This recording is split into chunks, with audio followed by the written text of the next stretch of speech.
Do you want a brighter smile in your photos? Let me show you how to whiten teeth in Photoshop, super fast and easy. Let's get started. In this video, I'm going to show you a simple trick to clean and whiten teeth using Adobe Photoshop.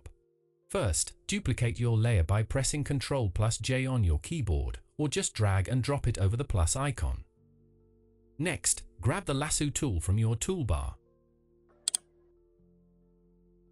Left-click and hold to draw around the teeth and make a selection.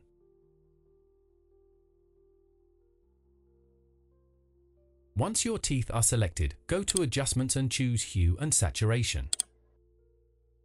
In the Hue and Saturation panel, switch to the yellow channel. Then, reduce the saturation to remove yellow tones.